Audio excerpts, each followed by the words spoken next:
A team of astronauts are sent further into space than anyone in history, in the hopes of finding evidence of life on Jupiter's moon. This is a lower budget movie presented in a documentary style. We weren't really sure what to expect from this one, so join us as we break down Europa Report.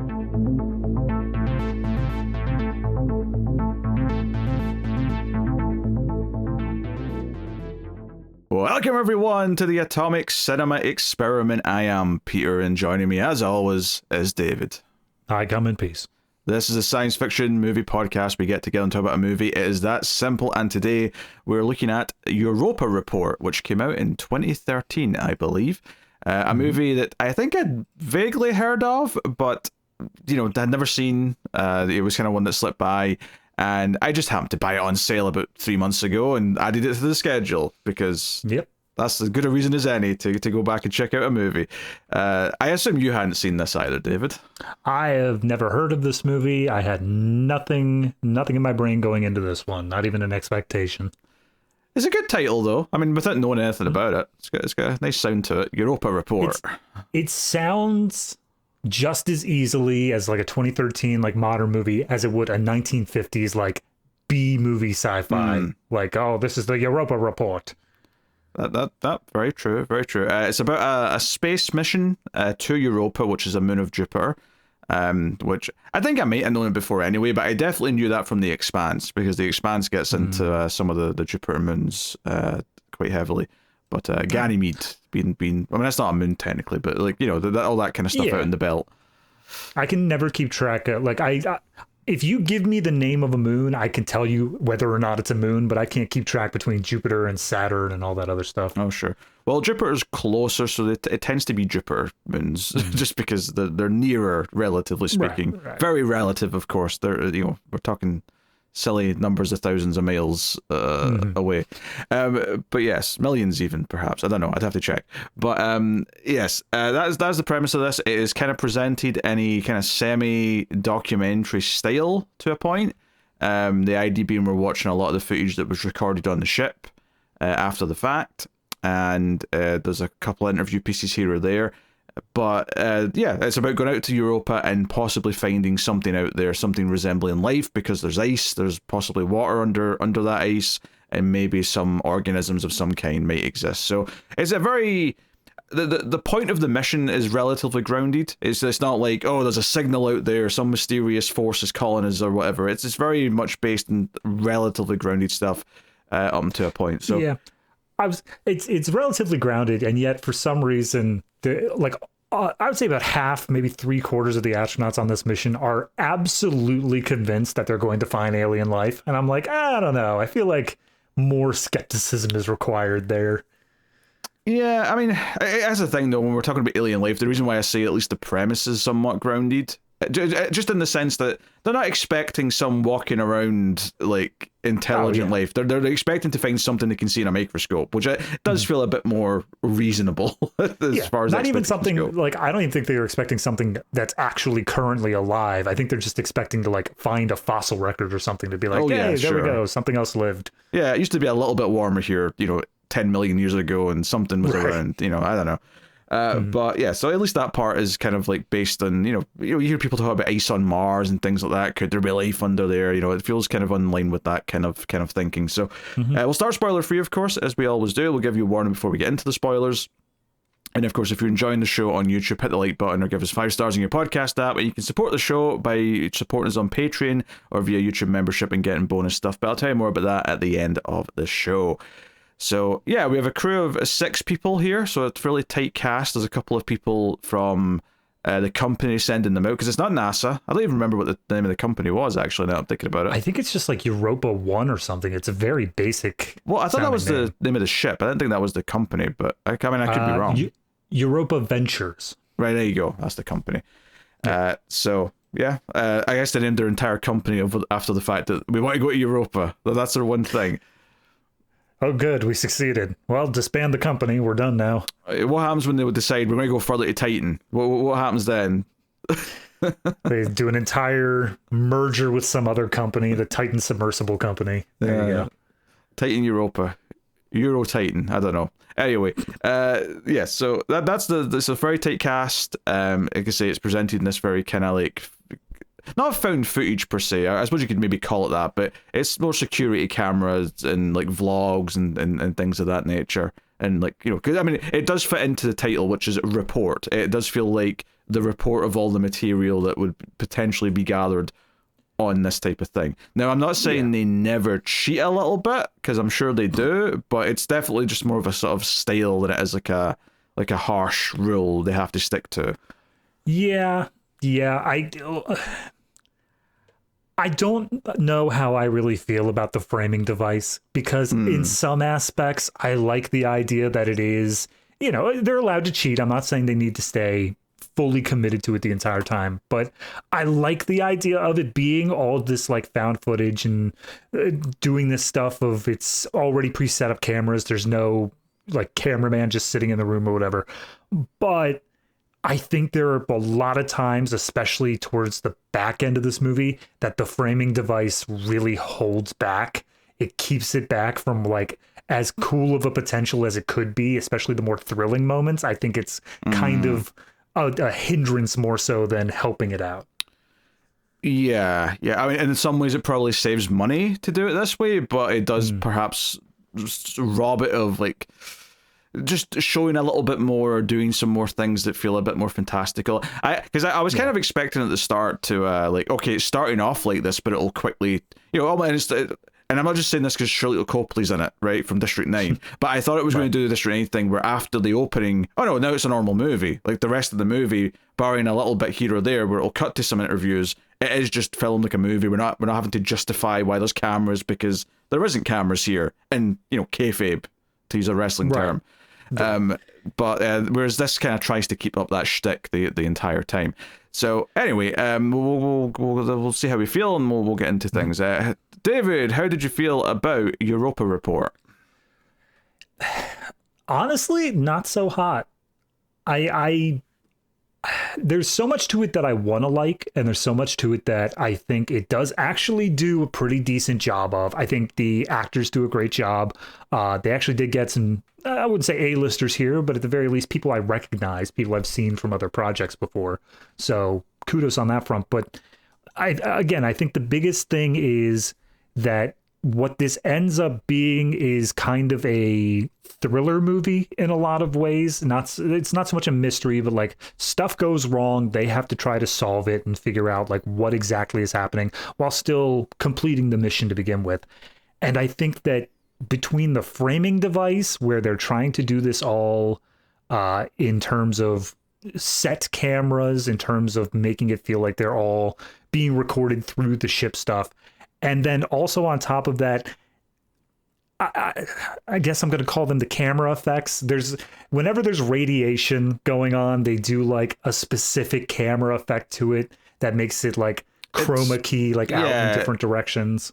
Yeah, well, not chroma keying. Keying's not the word there, but it's basically chroma aberration. Aberration, that's the word. Yeah. Basically, it looks like the red, blue, and the green have disaligned for a moment. Yeah. And like there's that, and then there's a few other things that they do that show like glitching of camera and stuff like that. And it's okay at like the beginning when they're still setting up, because they do a thing where they just like kind of just montage it at the very, very beginning of the movie to give you a little hint of like, here's what's upcoming. And then we jump back in the story.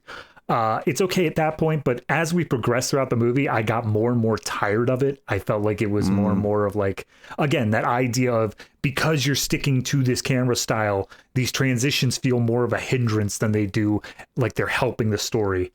And then on top of that, I think the entire like final bit where the tension should be at its highest, I was bored. I just was like already done with it by that point. I don't think it really built up to a fantastical moment for me. If anything, it peaked probably 10-15 minutes earlier. So yeah, I wanted to like this one. I went into it with good intentions, but when I came out of it, I was just really underwhelmed. As opposed to all the other movies where you go in with just bad intentions of like, I'm going to hate this. That's extra reels. That's what we do. This isn't extra reels. This is a Topic Cinema Experiment. This is our premiere science fiction podcast. What are you talking about? Look, you didn't mention it at the beginning this time, but I did homework. I go back and watch a movie that you and Tara did in order to catch up. And let me tell you, going in with bad intentions, it's a keeper. Interesting. I'm excited for the homework movie at the end then. Yeah, I think for me, it's very middling overall. I also wanted to like it far more than I did. I think there's potential in what it's doing. I think it's kind of this like in between two things. Like I feel like on one end of the spectrum, it wants to be relatively grounded by presenting it in this like documentary security camera style report, right? And that's fine. But when it comes to space and you're doing stuff like that and something goes wrong and they have to fix it, the problem solving is a big part of what makes it work. The Martian is the first one that comes to mind, but even something like Apollo 13, which is literally a historical film, it's not science fiction even, it's based on truth.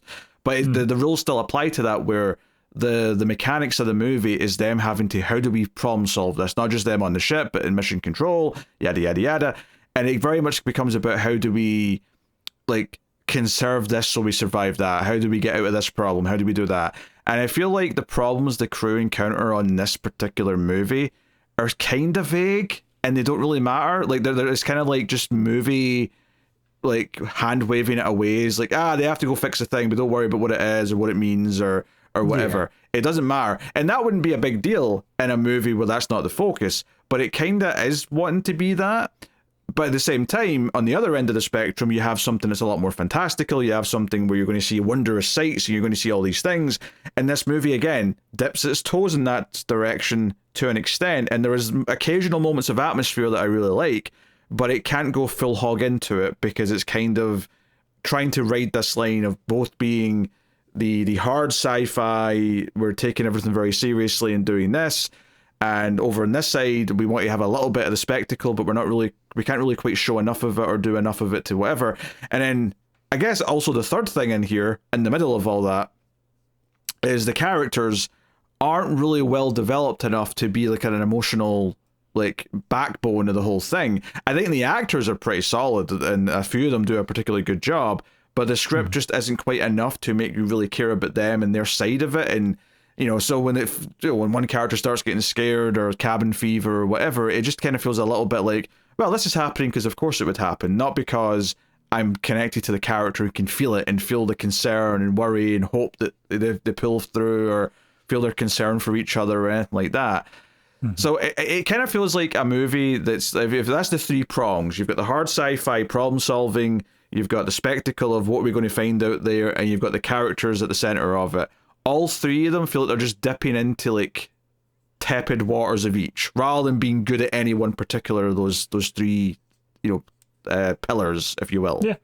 Yeah. No, I agree. I think, I think when the movie started, if it weren't for that little glimpse thing at the beginning, but even with that, I think what I wanted it to be to begin with is the hard sci-fi. I wanted it to be a problem-solving thing. And yes, if we want to introduce the life aspect, if we want to have like those more fantastical elements, there's a way to do that. But I think somewhere around the midpoint of the movie, it became clear the movie doesn't want to do that. The movie wants to be this thriller and have more fantastical elements. And at that point, it kind of just feels like too little too late, because it's not going to have the time to really do anything that incredible with it. Well, I think it's okay to transition into that. And in fact, it could even be effective to transition from hard sci-fi into the more fantastical.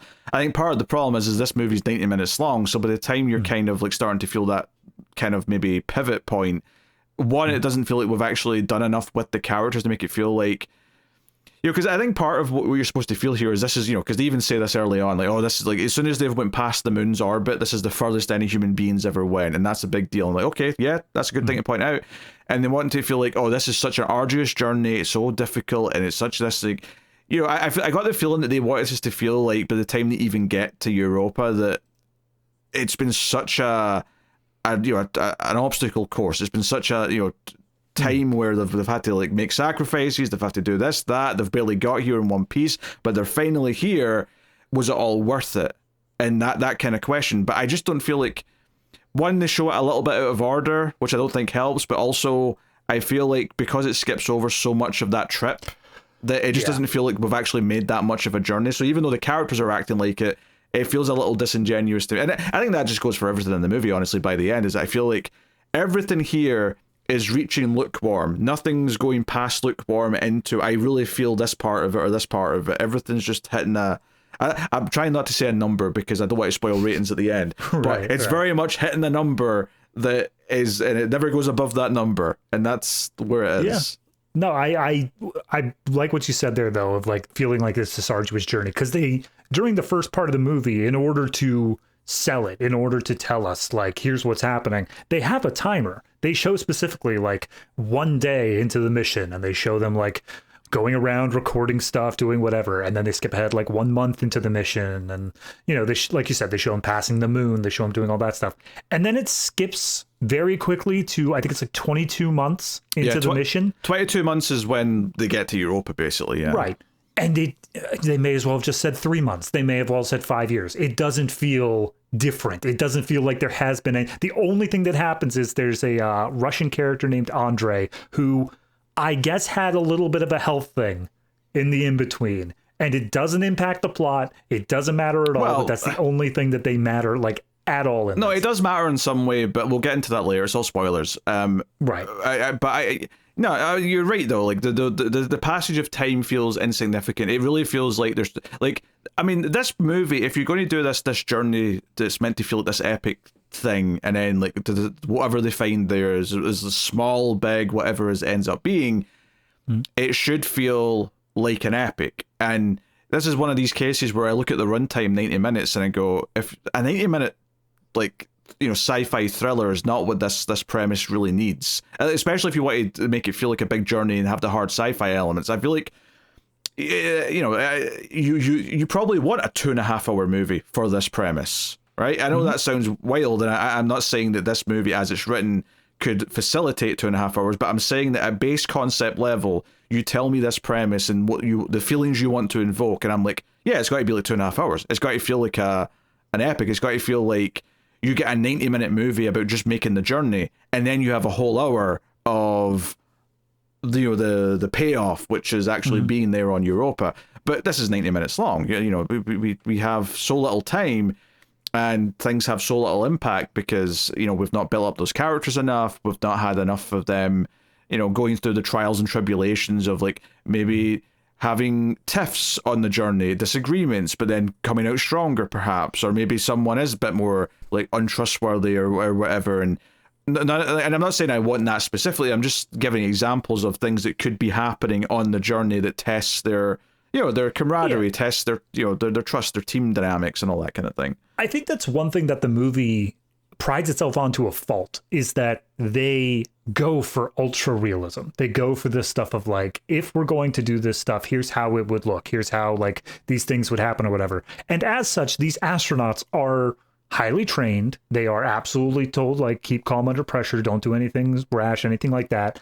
And by the time that we get through with the mission or whatever, I'd say for the most part, they did. Like everyone kind of like kept their cool, did whatever. And that works from the hard sci-fi element. But in terms of like, again, trying to set up this thing of getting to know the characters, getting us to care about them, having everybody be this wall of granite that is unbreakable is like the hardest way to get to know any of them, because we don't know their fears, their doubts, what they care about, anything like that, because it's all about the mission first and foremost, and we don't have any of that extra stuff on top of it.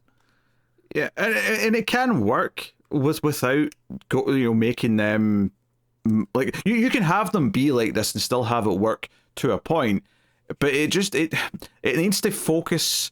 Like, this is the problem with all three pillars not getting beyond that lukewarm point, is that typically you can have the characters be at that level and everything else will carry it because the actual problems that they have to encounter are exciting enough that it's thrilling in that sense, or that the atmosphere is so good from the spectacle stuff of like getting to Europa and this feels eerie and different and like so alien and like empty and whatever, you know, like those things could absolutely carry it, and it would be fine that the characters are maybe a bit, you know, not even thin is the right word, but just more, you know, less Hollywoodized, less you know, grandiose. Like that would be fine. 2001: A Space Odyssey sort of thing. Like the astronauts themselves don't have a lot of character, but the spectacle's the big thing there. Yeah, it's the majesty of everything you're seeing. It's the themes, it's the ideas that are completely carrying it in all the way to, frankly, a 10 out of 10. Like, so that's a good example of, this character thing isn't as advanced as it could be, but that's okay. That's not the point of the movie. The problem here is that, I think for any of the avenues that I look in for where it could improve, obviously the movie changes a little bit depending on which one you want to improve, but they had to pick one. One of them needed to be better to carry it, and all of them are kind of at that lukewarm level. So, yeah. And I will say, maybe this is just me personally, I don't know how you felt about it. Like I said, I think that having the, I'll say documentary, but like found footage aspect, whatever you want to call it. If you want to call that, yeah. Whatever you want to call it, I think that format was an interesting setup to the beginning of the movie, but there comes a point when you're just editing a movie. Like that it felt like this movie forgot about the fact that it had a documentary framing at all for a little bit. And like, it was just focusing on how do we edit this for like the most thrilling and the most tension or whatever like that. And then it felt like that dropped off. And then every once in a while, the movie would just stop and we'll get a cut down to like an interview of like the CEO of the company saying like, and I got the call at 3 a.m. that morning. I'm like, oh, right. It's a documentary. My bad. Yeah. Like, that stuff I think it was fine for the introduction. It's why I thought they were going to drop it, because they do a whole thing at the start where after like the 6th month mark, right?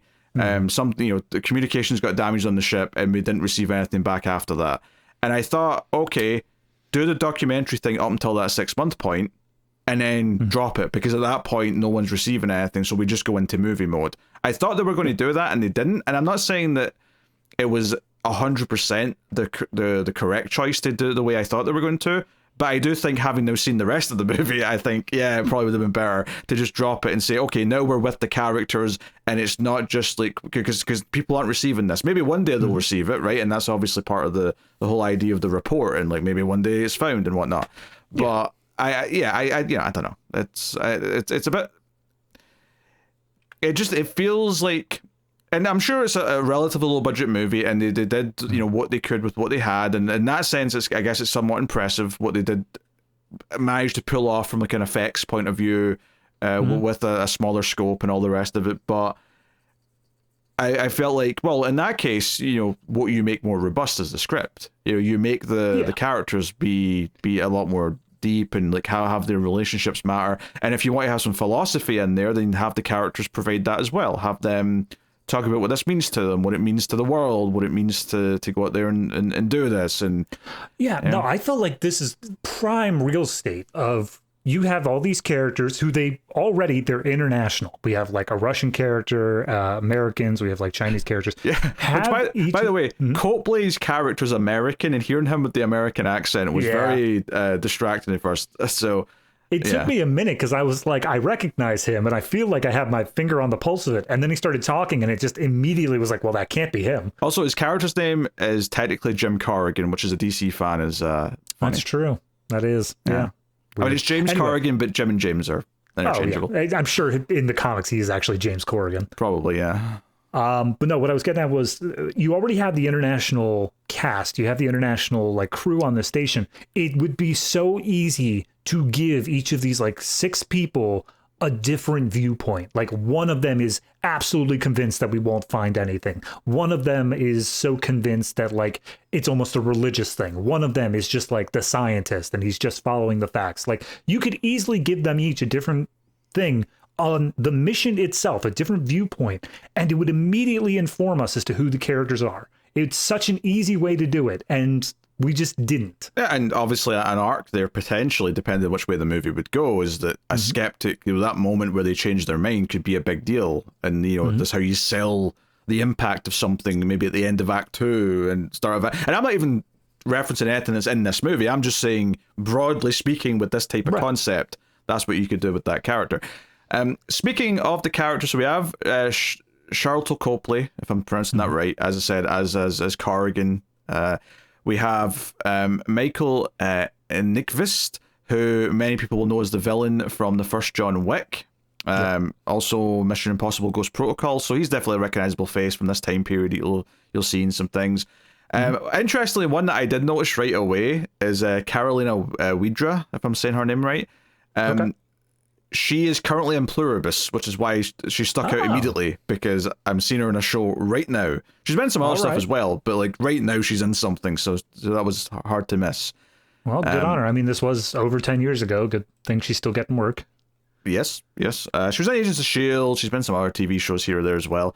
But I didn't know the others off the top of my head. I mean, I'm sure they've been in things. Oh, actually, no, I do know one from something. The pilot lady, okay. Rosa, played by Anamaria Marinca. I'll say. She's in a movie called 4 months, 3 days, and 4 months, 3 weeks, and 2 days is what I meant to say. Which is a kind of Criterion-esque drama about trying to get an abortion. But she's in that. That was like a big kind of like award winner back in like, I don't know when that was, like 2010, something like that, probably a few years before this. I thought you were going to go for the other one. Christian Camargo, who plays Daniel Luxembourg. He was the older brother of Dexter season 1. He is really? The bad guy from that season. I mean, I've seen that, but not since 2005. He always stuck out because, like, in that first season, he's such an interesting character. He felt like he was the only one who was like really above the TV show, whereas everyone else felt like they were in it. I don't know. He always stuck out to me, but I never saw him in like anything else. Yeah, and then the captain of the crew is Daniel Wu, played by William Zhu. Or sorry, other way around. Well, yes. Captain William Zhu is played by Daniel Wu. Yes, who is known for Geostorm and Warcraft. Oh no. Look, they can't all be winners, all right? Yeah. The poor guy, he's not had the best track record, perhaps, but that's okay. So, I mean, that's the crew. And I think the actors are fine to good, even. I don't think any of the faults with the characters or the writing, like, not being deep enough is on them. I think it's purely just the script isn't giving them enough to work with. Yeah.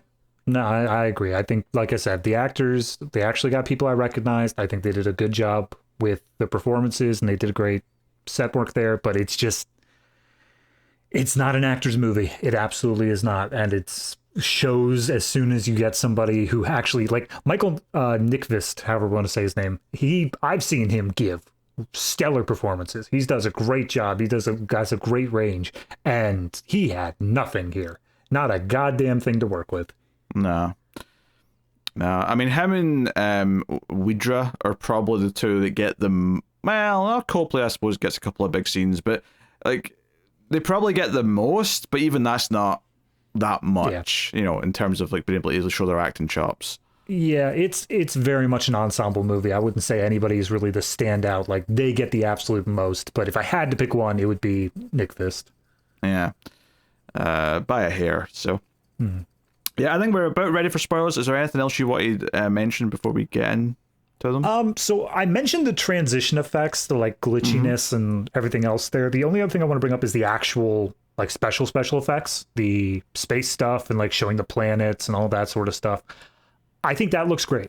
I think that is something that they sunk some money into. They made it look good. There is the occasional dodgy shot. I'm not going to say it's perfect, but for the most part, I think that they made the special effects of being on this alien moon and having like Jupiter just all big and imposing or whatever up in the sky.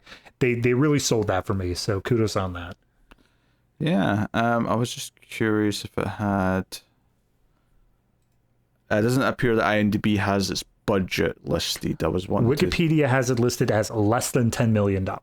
Yeah, so low. It's very low then. But if you're post 2000 and you're under 10, I mean, even to be honest, even the 80s under 10 million was still low, but like this is very low now. So it definitely, it's very much an indie film. I think they didn't have a lot of money. They did the best they could with it. And honestly, from a visuals and like production standpoint, I think it works, but it is really coming down to when this was edited together into this documentary style and when the script was written. That's where improvements could have been made. Yeah. So, all right, we'll do spoilers then. For Europa Report, you have been warned. Yeah, we won't necessarily go through the order of the movie per se, especially since it itself goes out of order a little bit. But I think the it does the little thing at the start where it starts off at that moment, the lost contact, right? Where there's like a little bit before that, and then it's like, hey, this is the last bit of footage we got from them, and do the interviews, talk about it, and it says Europa Report. And then it goes back to the start of the mission, and it's like this press conference with like the head of the company and a couple of other people basically explaining, hey, yeah, I mean, this journey really started 400 years ago when Jupiter was first spotted on the telescope, blah, blah, blah. But they're saying, PR bullshit. But, it was going to be an unmanned mission at first, but that doesn't give you people, seeing things, reacting to things, doing, it's like, okay, fair enough. So that means it's a harder mission because we have to, account for life support. We have to account for food supply, blah, blah, blah, blah. Okay, that's all fine. And I think one of my problems with the hard sci-fi side of this is that it doesn't do a very good job of clearly setting up obstacles that then either happen or like change to present new problems. It doesn't do that basic storytelling function. Like, I feel like, them, and admittedly, obviously those would always be factors in going into space, and that's fine. But I feel like specifically going out of your way to like say, hey, because it's a manned mission, we have to consider this, this, and this, which we wouldn't if it was unmanned, made me think those were going to come into play in more of a way than they actually do for the rest of the movie, where ultimately, like, food supply never comes up, really. It's never an issue or talked about. Obviously, there's eventually going to be an oxygen thing, but that's like after there's, crashes and like breaches. It's like, of course, the oxygen's an issue now. It's not like it's not, it's not a thing. Like, it's not the sort of thing where it's like, okay, we have just enough oxygen to be able to get there, get back. If we spend even like 20 minutes too much on this planet, we're going to be cutting it close. Yeah. And then all of a sudden they spend half an hour on the planet. Yeah, that's usually where it factors in. Is like, hey, we've only got so much fuel or so much oxygen to get back, so we can have to, like, there's a ticking time element to a lot of it. That never really comes into it. So again, a lot of these things don't feel like they're setting up stuff that is later to be paid off, which is a kind of a problem. But once it gets into the characters and it's like, okay, and it does a thing where it literally does a roll call. Here's this character, this is their role on the ship. Here's this character, there's their role on the ship.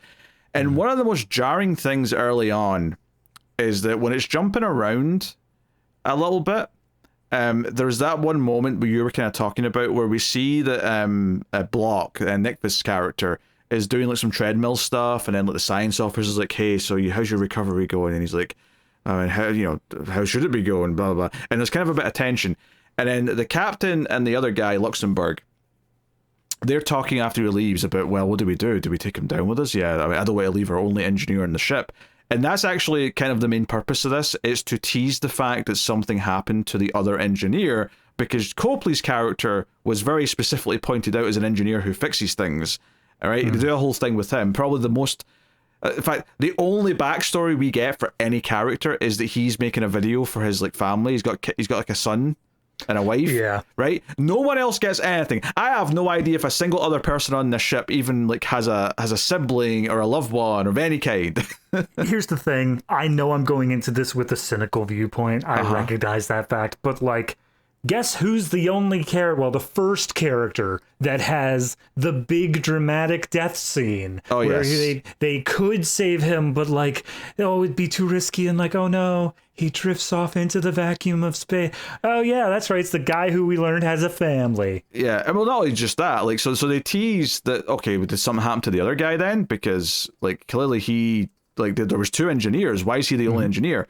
Also, the recovery doesn't specify a health incident. It just says recovery, as if, well, something happened. So your mind quickly connects, well, is that, did something happen with the two of them? And like, he's the only one that survived. And so what happened there? So builds up a little bit of tension. I did think the way they slotted this in as early as they did felt kind of weird, though. It felt like a weird, like, jumping around a bit too much rather than just getting to the point. Like, I think if they'd set a harsh limit of saying, okay, we're going to start with them approaching Europa and all about, getting ready to descend, and the movie's going to cut back and forth between two timelines, but have them both go in order, that would be fine. But the way it intersect this little tease when it has to go further back before and then show the progression up to the point where he dies just felt really clunky to me to try and... I guess they thought we need some tension early on. We need to tease something bad happening so that people aren't bored, I guess.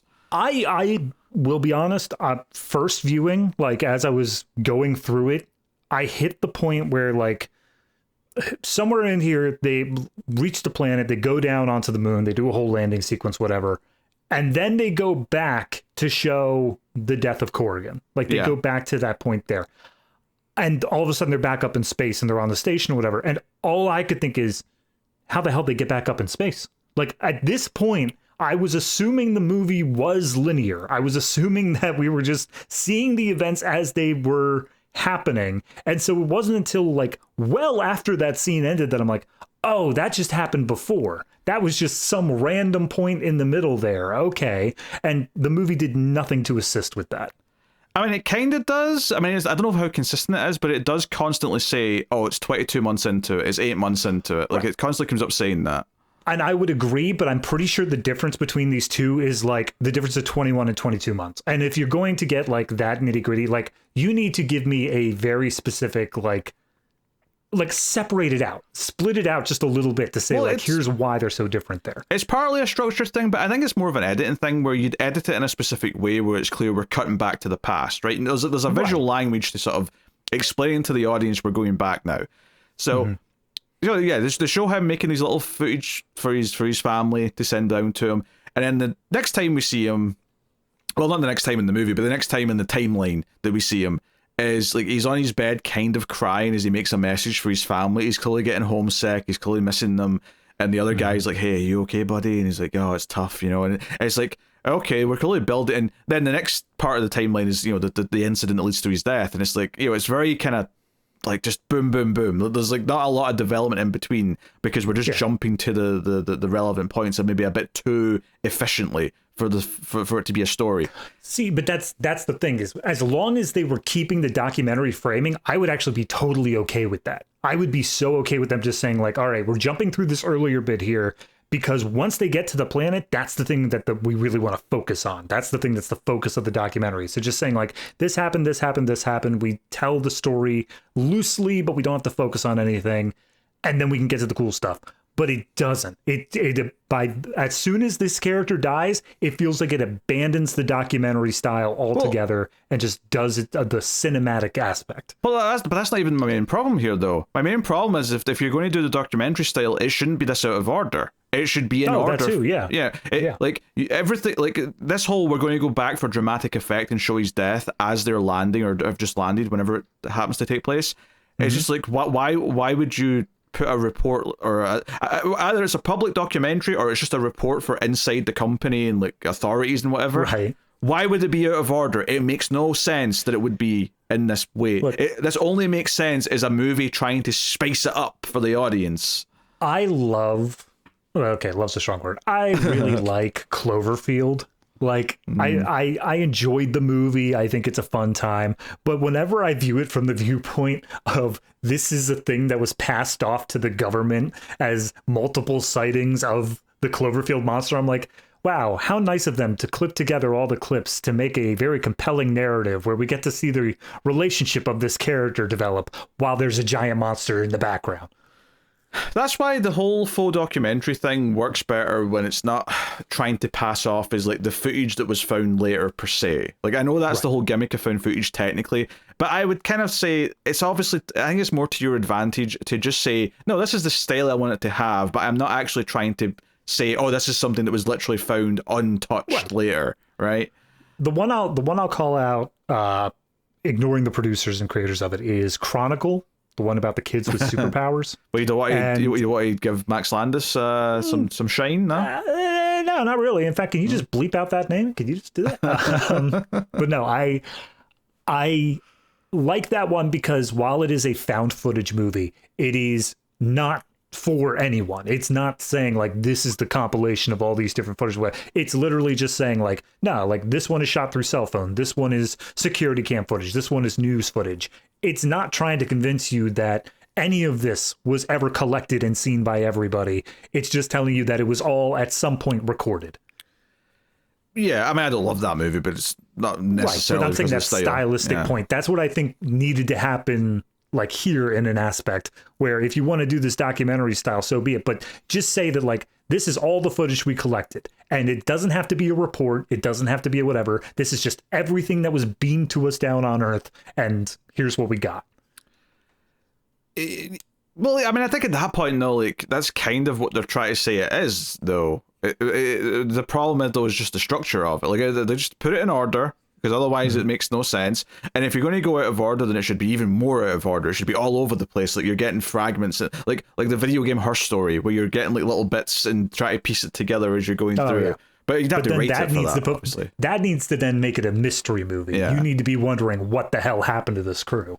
The problem is, though, that there's not actually that much of a mystery to it. It's right. Pretty... Because even the incident, it's like, okay, a solar flare or whatever causes some damage, and that's why the two engineers have to go outside the ship to fix something, right?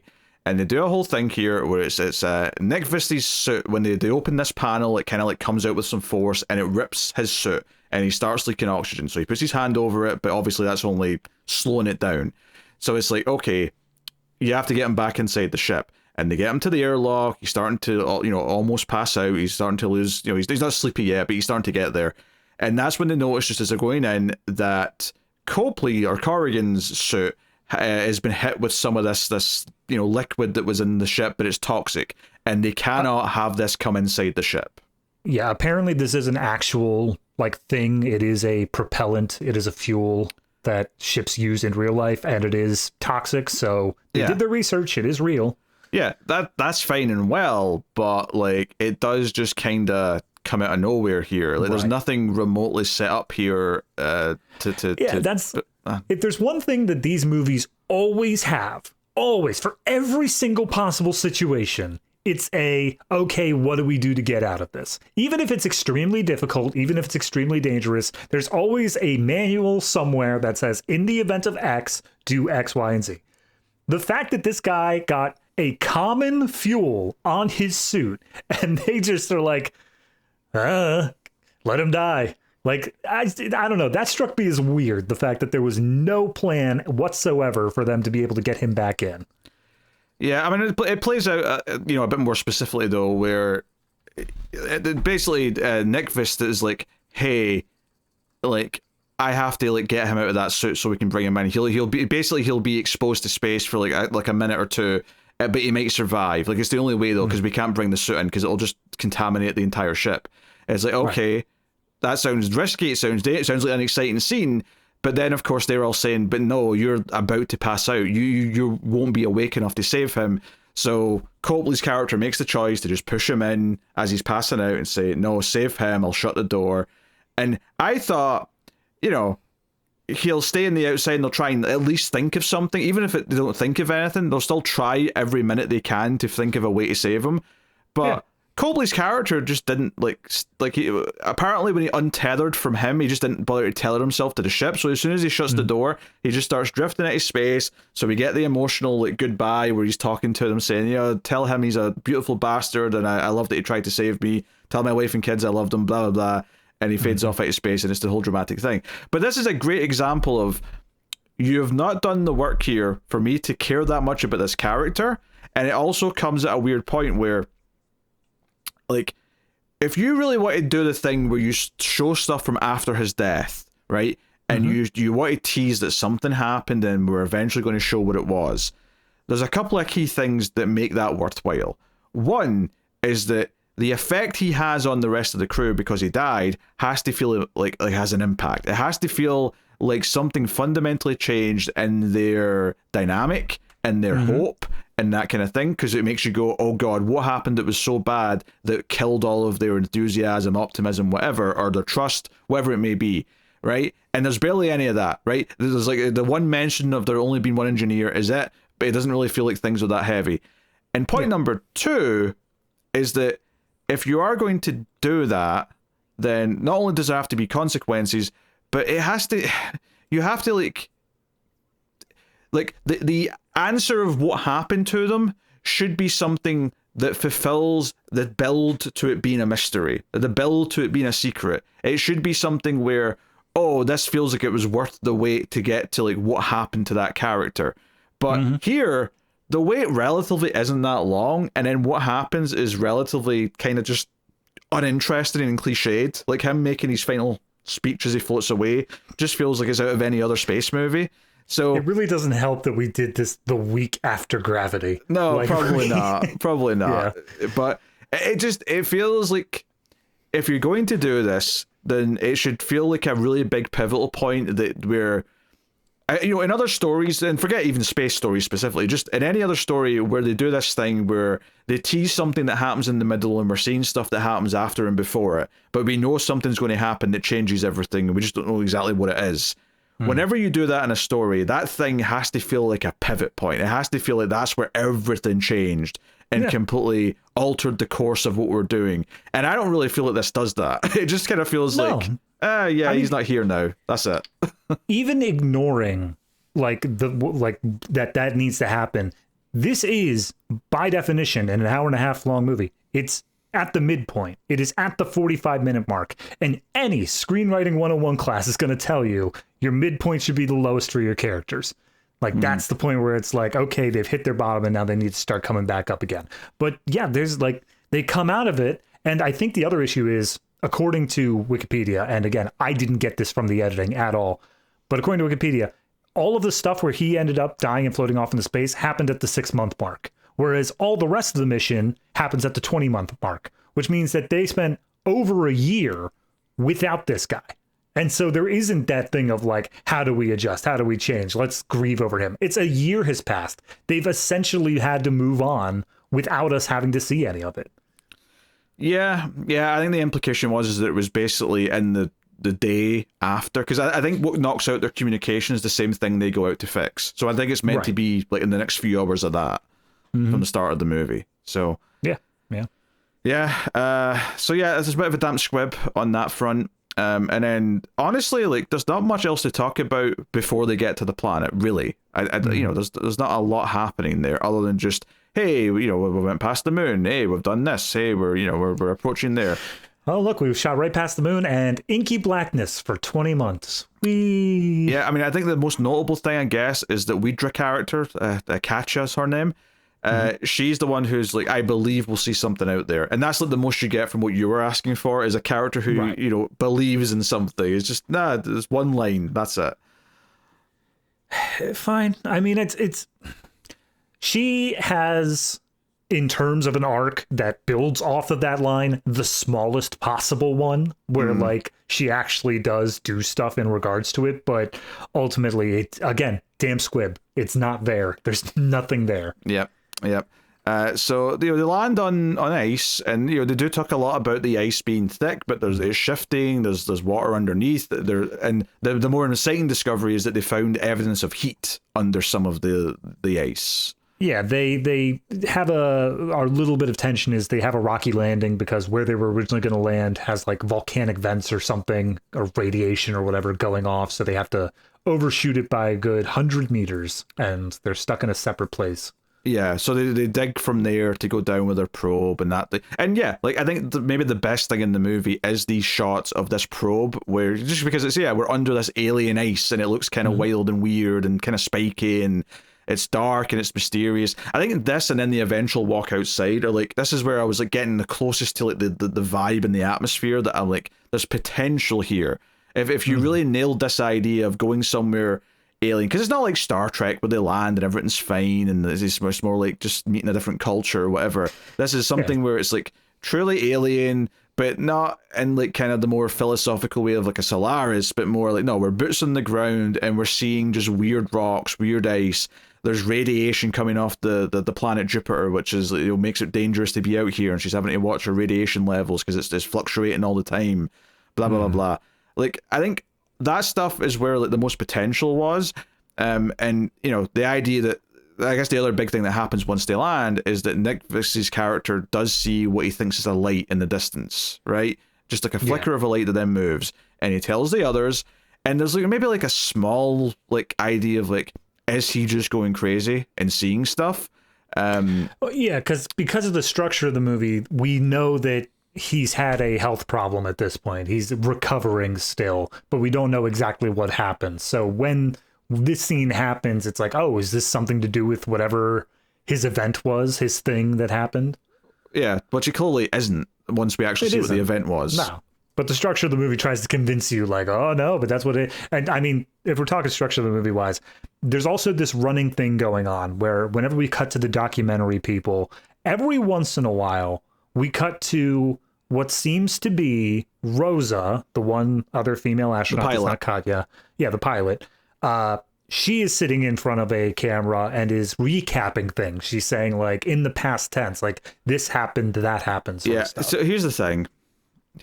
She is wearing the same tank top that she wears the rest of the movie, and the background's just a flat grey background. It was very clear to me that this was still on the ship as she was doing all this. So the reveal later on, when she just sort of like pulls the camera back and says, well, that's it in case anyone ever hears this, that she's still on the ship, she's still on the planet or the moon. Like, to me, it was like a nothing moment. I'm like, yeah, this was kind of obvious that this was always the case. I mean, maybe she was in space again. I didn't know she would still be on the, on the surface. Yeah. But like, it wasn't a surprise to me when that happened. It was kind of again, damn squib's a phrase I keep coming back to, but yeah. No, you're right. I think I was accepting it right up until the point where they actually went down onto the planet, and I'm like, there's no way she's coming back. And then they kept showing it. I was like, oh, okay, that's just, she's in the outfit. Like, this is just what it is. Yeah, they're trying to trick us. They're putting a little trick on us. Right.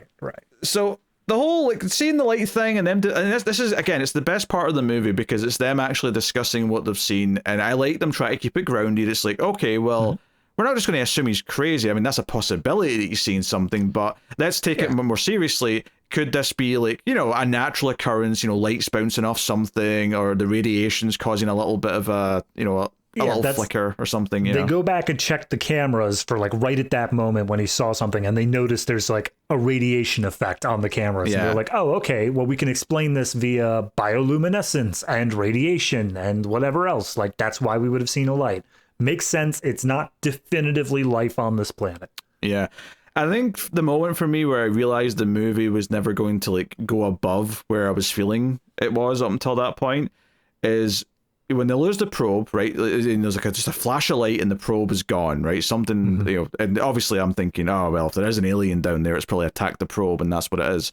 But maybe it's not that. But once that happens, Catch is like, look, the only way we're going to get samples of this ice is for someone to go out there, and I'm volunteering. And they all say, oh, that was, we've talked about that. That would have been discussed throughout all the mission planning, but it was always seen as this risky thing because of the radiation levels going up and down. And she's like, look, we're here. I'm willing to risk it. I believe in doing this. And they put it to a vote, and they try and make some drama out of it because like 2 say no, 2 say yes. And then the pilot's the one that has to break the vote, and then just smash cut to Katya in the space outfit. So it's like, okay, she obviously voted for it to go out. And the walk itself, I think, is good. It's all that head camera stuff, and like I think that stuff mostly works. I think where it kind of falls for me is the way it ends, where the whole idea is that we presume she has fallen through a crack or been taken through a crack in the ice, and I think what little we see here and how like maybe poorly it actually builds the tension of her like going feels so anticlimactic that I thought, oh, well, the movie's just failed. Because if I wasn't going to feel something for this, where something possibly alive on Europa has just taken one of the crew, which is kind of the biggest thing we've built up to the entire movie, if that didn't make me feel something, if that felt like, again, a damn squib, then this movie's got nothing to give me. Because that should be the money moment. That should be the moment where it feels like the entire movie revolves around. I think it's a multifaceted thing as to why it failed. They're limited to 2 camera shots for the outside stuff. It's either an extreme close-up of her face, or it is this external like shoulder cam. But I get why they did it. I hate the choice they made. They made the frame rate of all the body cam things, all the suits cams, half the frame rate, which this is the only time we get the spectacle shots. This is the only time we get like on the surface of the planet, looking out and seeing like Jupiter in the sky, and having it be this choppy frame rate makes it feel like a shitty video game. Like, it doesn't own up to that moment. Hey, CG's cheaper to render when you only have to render 12 frames per second. Yeah, you ain't Spider-Verse, man. You can't just pull off a 12 frame rate and say, yep, good enough. The other half of it is, I think because they only had those 2 cameras, we don't get to see a lot of what's happening. It's not really sold for a big moment. And when we do get back into the ship, everyone should be losing their minds. Everyone should be like, oh, should be terrified. Yeah, exactly. But instead, it's much more of a like, oh, I guess she fell down into a crack. Well, we warned her about the risks, so we have to continue on with the mission. It's like, do something, react, Jesus. Yeah, consequence and their reactions would be good. And I think, like, I get pulling back and being reserved in what you show to make it feel mysterious, to not like just show something goofy or alien or like something that's definitely fantastical, but it shows so little that it doesn't even feel like the big moment that it's supposed to. It feels like just kind of, like if the movie opened with them landing on Europa and this was like the end of Act 1 was this, and we didn't see we saw the same amount of stuff, that'd be fine because it's Act 1. But we're in the final 25 minutes of the movie at this point. This is clearly the start of what's supposed to be the big payoff section. It just feels undercooked. It feels underwhelming. And because this is underwhelming, you just kind of lose hope that anything else is going to do much for you. And sure enough, they do the whole thing where they try and take off. They agree that they should leave, right? And of course, things go wrong. Radiation's hitting them or whatever as they're trying to fly off. So they end up going back down and crash landing in their original landing spot for the irony, I guess. And it's like, okay, all right. But I felt like I never really believed that there was a chance they were going to leave. So the whole thing felt like a bit pedestrian. Like, I'm just going through the motions now until we get to the point where they all die up here. Oh, yeah. No, the question was, is it going to be a failure on their part? The planet, it does something to stop them, or a literal alien stops them. But there's no way they're getting back up onto that ship. And they somehow threaded the needle to be as least exciting as possible as it happened. It's like, oh no, a bunch of fuses are melting. We need to land again. Is there anything we could do to stop it? No. And then like the one guy has the thing of, we're going to crash land if we don't do something. And so he decides to activate the water shield or dump the water shield to just like be able to stop. They explain it has something to do with momentum. He ends up dying because he's unstrapped during their crash landing. Yeah. And now we're down to 3. We're down to 3. Okay, the 2 of the guys are going to go out and try and fix stuff so they can take off again. They've got one more batch of thrusters. They can do that if they want. But of course, immediately, and just as unfulfilling as the other death where she got pulled through the ice or whatever, the other guy, the Luxembourg character, he basically just disappears immediately as soon as they go outside. And like Nyqvist says, oh, I think I saw some lights when he went away to indicate that this light thing, whatever it is, maybe had something to do with it. But again, it's so poorly done and defined that I'm just like, did we just lose another character? And I felt nothing again. Like, we've now lost 3 characters in the space of like 10 minutes, and I feel like I'm feeling nothing from it. If it weren't for the fact that like clearly this is a movie that actually did get made and like it did finish and doesn't seem to have had any major issues, this character's death told me that they only had him for like 3 filming days and they ran out of time. Like, he just is gone. There is no pomp and circumstance to him disappearing at all. Everyone's just like, I guess he got on a bus. All right, whatever. And I think if the argument is, well, this is more realistic, that it just disappears without a trace, I'm like, well, you have to, that's fine, but you have to sell it more in the way you film it. You have to sell the moment where, you know, the pilot lady, Rosa, is still in the ship, right, and she's listening to what's happening, it's all from her perspective.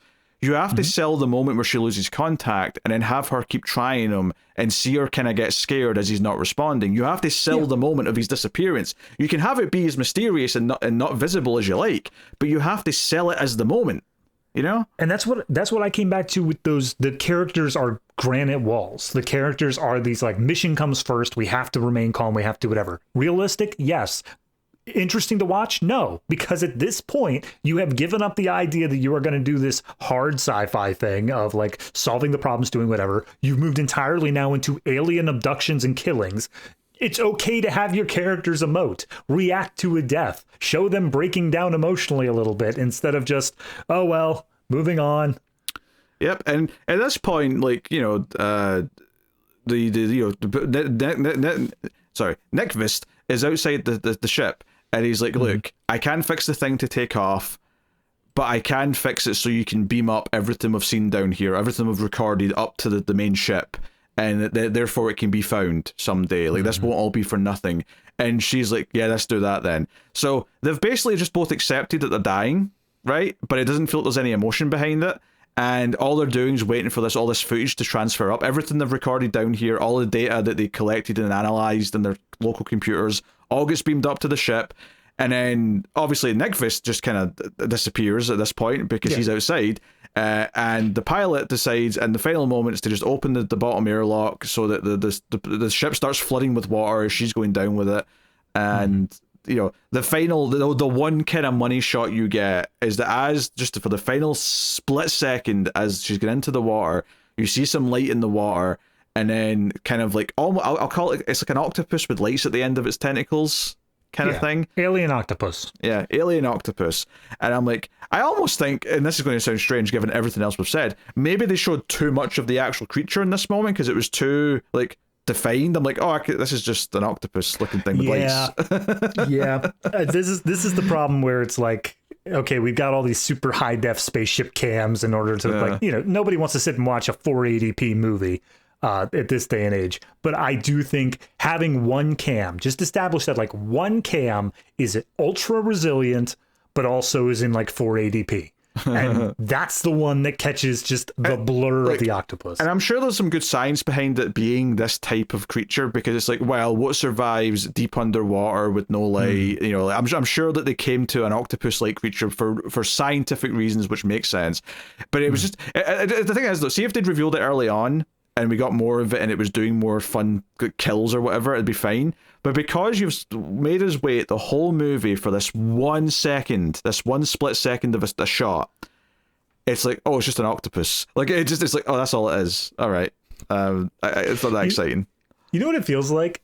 And obviously this is far worse because it's the last shot of the movie. But it feels like that scene in Signs where there's the news report of it's just like, we have footage of aliens. And then like, it's like 3 frames of an alien just like crossing a hallway. Yeah. And everyone's like losing their goddamn minds. It's the same thing here where it's like, oh, okay, you got like 3 frames of this octopus looking thing. And don't get me wrong, they play it off as like, oh God, it's crazy, it's whatever. But it feels like kind of a letdown after all of everything else before it, pumping it up to say like, it's this big, huge thing.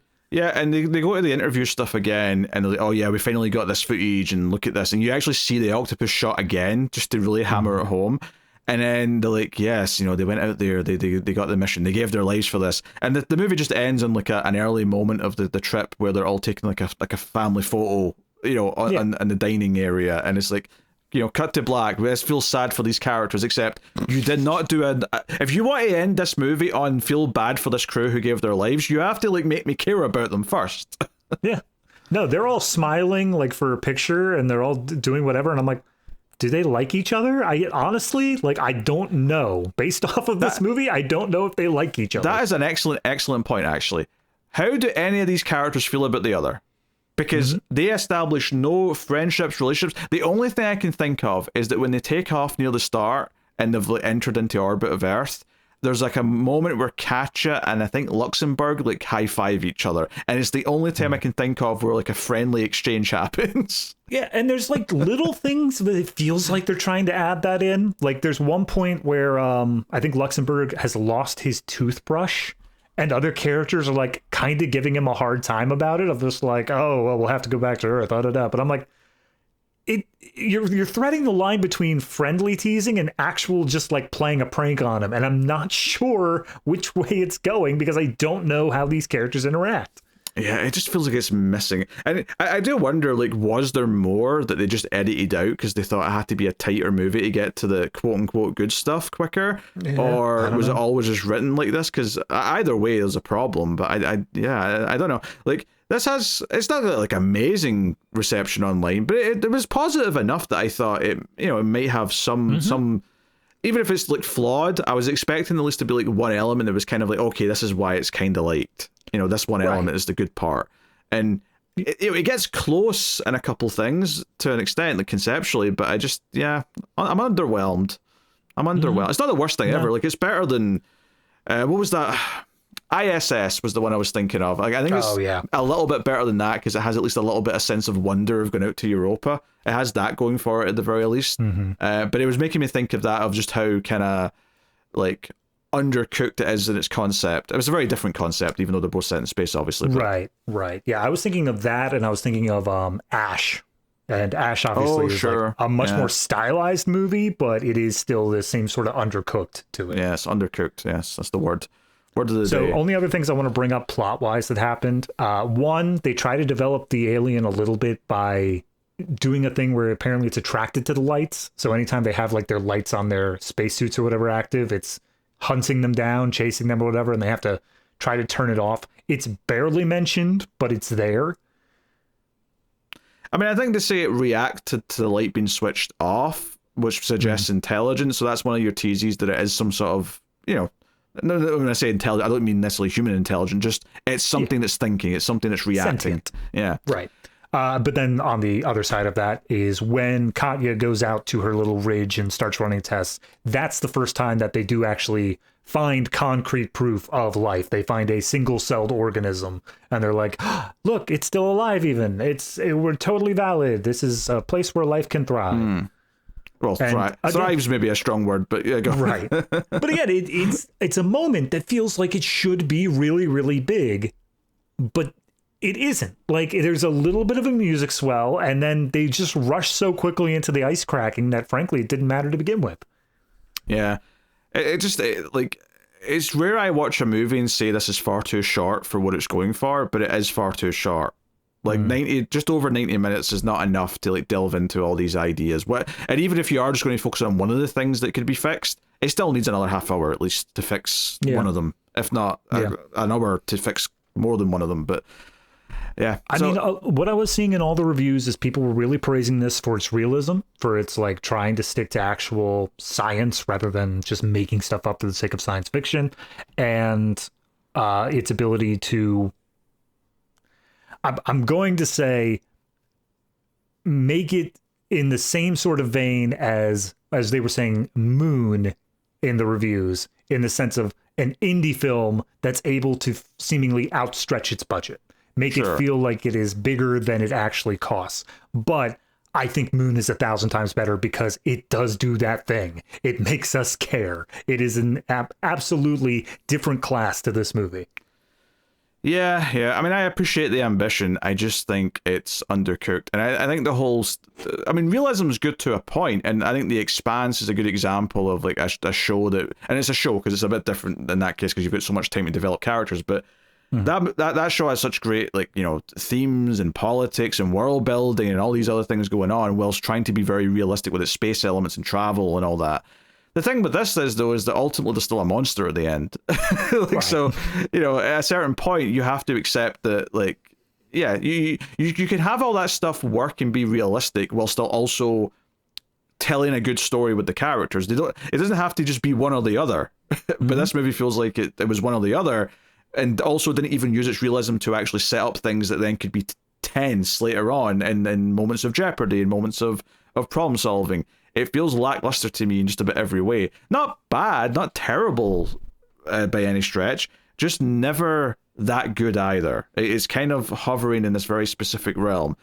But we'll get to that a second in the ratings, I guess. But is there anything else to talk about? I can't think of anything. Even like the ending itself, I sit there and I'm like, oh, okay, it's they actually got it back to Earth. They succeeded in their mission. They did whatever, and I couldn't bring myself to care. Like I realized in that moment I didn't actually care about their mission at all. They never made me care about it. Yeah. The fact that there is actual godforsaken proof of life on other planets feels like, Thursday. Like, it's not done with any sort of importance or anything. And by that point, like, I'm going to talk about it more in the homework in a few minutes here, but it's a movie that I was hoping that the end would be something that would pump it up just a little bit, something to like leave me at least on a good note, because then I could at least understand all the positive ratings of like, well, I left happy, but like it just didn't get there. It felt even worse than most of the other movie. Yeah. Failing to make you care about what they're doing is kind of a big deal, and I would agree that I don't know if I ever cared that much, other than just my real world curiosity, but that doesn't count for anything in the movie itself. Yeah, absolutely not. Yeah. All right, David, what are you rating Europa Report out of 10? I mean, this isn't a movie I got angry at. This isn't a movie that I was like dreading finishing. It's not, because it's a brisk 90 minutes. It moves quickly, but that is, again, the downfall of it. I think that by the time this was done, it was just this sheen of disappointment that was coating the whole thing. And as time goes on, maybe I'll think more fondly of it. Doubt it. More than likely, I'm just going to like realize more and more how little it's going to stick with me. And at that point, I think I got to say that this one's probably like a 6. I'm going to give it a little bit of positive just over the middle mark, but ultimately I really don't care for it all that much. I think I am going to go with a 5.5. And I'm going a little bit over that middle point because at least there's some concepts that I like. And I don't think it's, you know, it's not a bad movie in the sense that it's got annoying things in it. It's not got annoying characters. It's not making decisions that are making me angry. It's just lacking in lots of ways. So it's very middling as a result. I don't want to go up to the 6 though, because I think going up to 6 is me saying it's decent, and I don't think it quite hits that for me either. And you know, like, because I mean, don't get me wrong, some 6s are disappointing because I want them to be better, but there's also some 6s that I really like as a 6. Like I really like, you know, a dumb slasher sequel that's a 6 out of 10. Like I can get into that. I think this is below that point where I'm going to be like, oh, I want to watch Europa Report again. You know, it's not. Yeah. I think for what it's going for, it needs to be better than it is to be something that's sustainable. Whereas something that's a bit dumber can get away with, you know, a 6. This isn't quite hitting that. So 5.5 for me. So yeah, of course, David's got his homework movie in a second, but I'll just tell you before that if you want to support the show, you can go over to patreon.com/MailFuzzTV and get you know, ratings rundown segments for each episode. Same with Collector's Cut, which is our movie show if you've not checked that out. Once a month we do a show called Extra Reels on Patreon and YouTube memberships, which is where we review some of the worst movies of all time. It's things like Karate Christmas Miracle, The Amazon War of the Worlds, Love on a Leash, stuff of that nature. I like how you just listed the last 3 we did, and yet they are like some of the worst ones we've ever done. Yep. But there's like 36, 37 episodes of that now, so congratulations. You can go enjoy those for your support. And thanks to everyone who already does support us. It is greatly appreciated and helps keep the show coming. Also, I'll tell you what's coming next week on the show. It's a biggie. It's a big one. Oh, so it's not just happened. You said in the ratings rundown that it just happened, did you not? I thought I said it's coming up soon. Oh, I thought you said it was like the week prior. Yeah, next week is Avatar: Fire and Ash. That's right. We only had to wait 2 years for Avatar 3, and that's because they filmed them together as one big thing, basically. Did they do 4 and 5 at the same time, or are we going to have to wait for those? I think they shot some stuff for 4, which I assume means that the kids had to be the same age for some of it, maybe. I could be wrong, but that's my guess. But there's still some to shoot for 4 and 5. But All right. you know, Cameron was like, "Hey, we need to make X amount of money to justify 4 and 5," and I'm like, well, I mean, what is? I mean, you made $2 billion with 2. If this one makes another 1.5 billion, I feel like that's enough to justify 4 and 5. But who knows? Maybe Disney disagree. It's they got the creative accounting in the background. Turns out that Avatar actually broke even.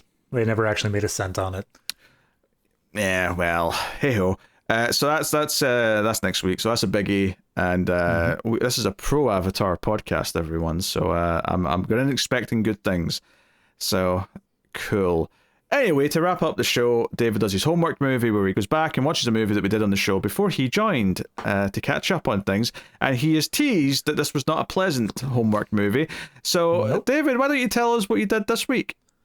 Well, you know, I finished up the movie. I finished up Europa Report, and I thought, man, I wasn't so fond of that one. May as well knock one out that's also in that same sort of vein, because this was a movie that I tried to watch once, and I actively remember falling asleep during, and I never went back to finish it. That movie is Pandorum. I still remember the poster. It was a very creative poster. It was like an arm with tubes in it, and it says the word Pandorum on it. And I went looking for that on IMDb, and instead I'm now greeted with a new poster that says, from the producers of Resident Evil. And now I get it. Now I understand. Yeah, no, this sucked. This was just a bad terrible. time. I'm not even sure, like, I caught all of it. I might have accidentally skipped some of the movie without even recognizing it, because, like, what the hell happened? Like, what was even the plot for half of it? It was just, I get the producers of the Resident Evil stuff, because I swear to God, they tried casting Mila Djokovic, and she just said, haha, no way. And then they put some other random fight girl in the exact same costume that she would have worn anyway. Mm-hmm. Yeah, don't ask me what happened in it, because I mean, I barely could have told you after I watched it. Never mind now, like 3 years later. No, I finished the movie and then went to go listen to you and Tara talk about it, because I was like, I swear to God, like, am I missing something here? And no, it's shot in such a frantic way. It's so corny and over the top. It's so, like, it feels like it's an early 2000s movie, and yet it was made in 2009. And the same year as District 9, Moon, Star Trek, and Avatar coming out, yeah. All the big things, and then this one comes out like, oh yeah, sci-fi's hitting it big, and we don't even have to try. No, you have to try. You have to try, movie. So yeah, I mean, there's a couple things in there that I held some promise when the movie was first very beginning starting, and then it immediately threw it away. I was so disinterested for the remaining hour and 20 minutes of this movie. So 2.5. It looks bad. I didn't enjoy watching it, and unlike this movie, I left actively angry at the movie. Yeah, I seem to recall having to like fight on that review a little bit for being as negative as I was. I feel like I feel like not that Tara was positive on it, but it was like, it's not that terrible. She kept on saying that the main actor for that, and I'm never going to remember his name, deserves better. Dennis Quaid? No, there was another one. All right.